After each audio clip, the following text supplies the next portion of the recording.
Hello guys, एक बार फिर स्वागत है भाइयों का चैनल रिएक्शन बाबा में। मेरा नाम है राम। मेरा नाम है दीक्षा। तो गाइज आज हम एक वीडियो पे रिएक्शन करने वाले हैं। बड़ा इंटरेस्टिंग सा वीडियो है, उम्मीद है आप लोगों को अच्छा लगेगा। तो वीडियो का जो टाइटल है, हिंदू कपल्स यानी कि हिंदू हस्बैंड वाइफ ने और उनके बच्चों ने इस्लाम कबूल कर लिया है। क्यों किया है, क्या सब है, ये तो वीडियो देखने के बाद ही पता चलेगा। उम्मीद है आप लोगों को वीडियो अच्छी लगेगी। अगर अच्छी लगे तो प्लीज इस वीडियो को लाइक करें, और आप चाहते हैं आपको ऐसे रिएक्शन वीडियोज भी मिलते रहे तो प्लीज चैनल को भी सब्सक्राइब करें। तो गाइस आज के रिएक्शन हम स्टार्ट कर लेते हैं बिना किसी देरी के। Let's play.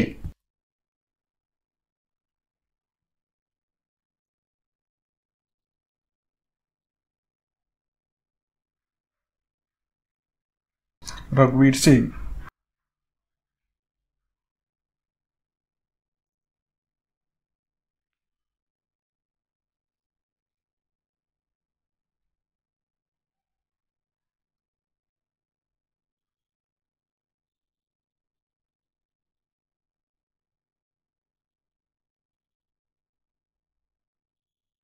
हो गया है।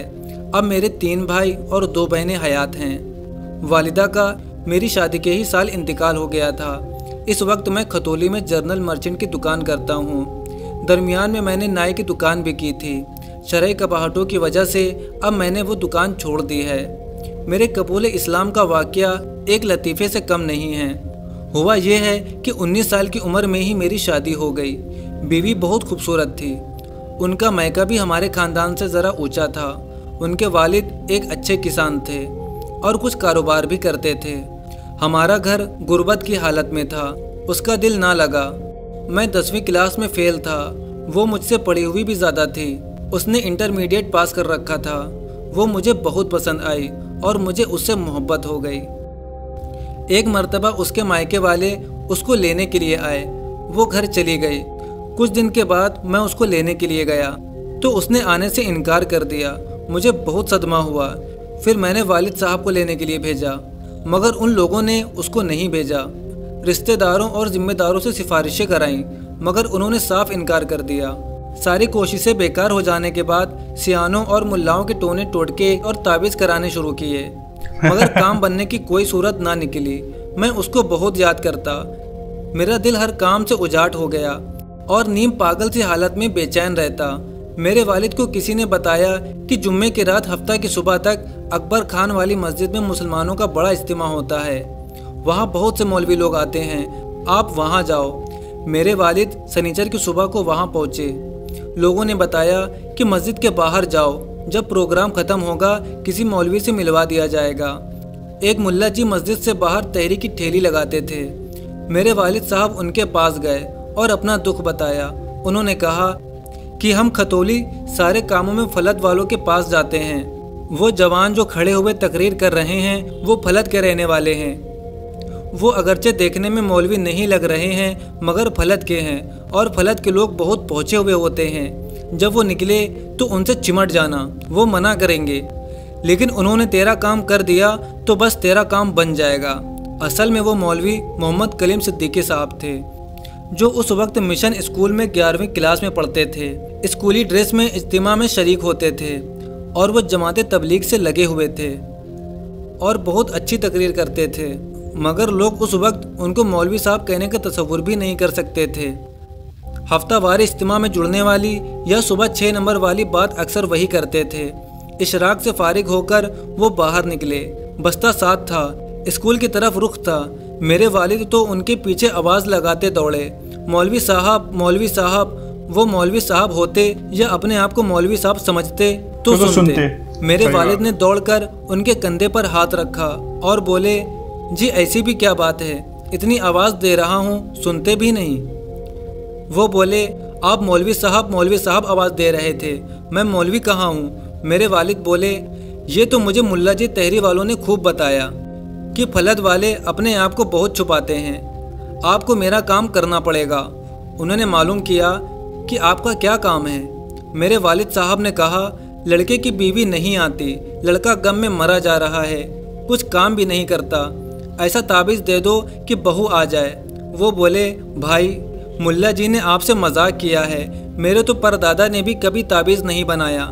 मेरे वालिद साहब को मुल्ला जी ने बताया था कि वो इनकार करेंगे, तुम हरगिज़ ना मानना। उनके इनकार से वालिद साहब को और भी यकीन हो गया कि छुपे हुए आदमी हैं, हर एक का काम नहीं करते। इसलिए उन्होंने इसरार किया। बोले, आप मुझे तो नहीं बहका सकते हैं, मुझे सब असलियत पता है, मैं आपके साथ रहूँगा और जब तक मेरा काम नहीं होगा हरगिज़ ना लौटूंगा। बहुत समझाने और माजरत करने के बावजूद जब वो नहीं माने तो उन्होंने जान छुड़ाने के लिए अगले शनिचर का वादा करके अपनी जान छुड़ाई। अगले शनिचर जब मोहम्मद कलीम सिद्दीकी साहब ने मस्जिद में तकरीर के दौरान जूते वाले बरामदे की तरफ गर्दन घुमाई तो मेरे वालिद साहब पर उनकी निगाह पड़ी। वो मुझे लेकर वहाँ सुबह सुबह पहुँच गए थे कि कुमारों की सुबह भी जल्दी होती है। कलीम साहब को पिछले हफ्ते का इसरार याद आया तो बात का तवाजुन बिगड़ गया। किसी तरह अपने आप को संभाल कर बात पूरी की, इशराक की नियत बांधी, नमाज में जान बचाने की तरकीब सूझी। 2 रकात पढ़कर उन्होंने मेरे वालिद को बुलाया और कहा, अपने बेटे को मस्जिद में गुसल खाने में भेजकर स्नान यानी गुसल करने को कहो। उन्होंने मुझे नहाने को कहा। नमाज पढ़कर वो मुझे मस्जिद के बाहर वाले हुजरे में ले गए और 3 बार कलमा तैयबा पढ़ाया, उसका माना भी बताया और कहा कि बस एक मालिक सब कुछ करने वाला है। अगर तुमने ये कलमा दिल में बैठा लिया तो वो मालिक तुम्हारी बीवी को बगैर बुलाए भेज देगा। और मुझे एक कागज़ पर हिंदी में कलमा तैयबा लिख कर दे दिया कि हर वक्त सच्चे दिल से इसका जाप करते रहो। बाहर आकर मेरे वालिद साहब से कहा कि मैंने इनको एक मंत्र बता दिया है, इसका जाप करें, मालिक ज़रूर आप लोगों की सुन लेगा।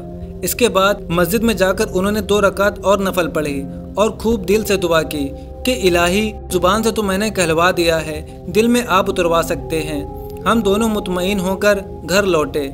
चौथे दिन मेरे ससुर मेरी बीवी को लेकर मेरे घर आ गए, खुशी खुशी उनको छोड़कर चले गए। मुझे उस मंत्र पर बहुत एतकाद हो गया और खूब उसका जाप करता और कभी जोर जोर से मज़े लेकर पढ़ने लगता। कभी कभी मज़े में मुझे वजद आ जाता। अगले शनिचर को मेरे वालिद 2 किलो लड्डू लेकर फलत पहुँचे। उस शनिचर को मोहम्मद कलीम सिद्दीकी साहब नहीं आए, वो मायूस होकर घर लौटे और तीसरे शनिचर को फिर गए। इज्तिमा से फारिग होकर जैसे ही वो मस्जिद से बाहर निकले तो मेरे वालिद ने उनका बहुत शुक्रिया अदा किया और लड्डू पेश किए। उन्होंने लड्डू वापस कर दिए कि इसमें मेरा कुछ काम नहीं, मालिक ने आपकी सुन ली।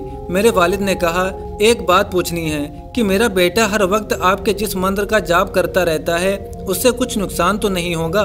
उन्होंने कहा कि बहुत अच्छा है, उसको बहुत फ़ायदा होगा। मैं हर वक्त कलमा पढ़ता रहता। एक दिन मज़े मज़े में ज़ोर ज़ोर से मैं उस कलमे को पढ़ता फलत जा रहा था।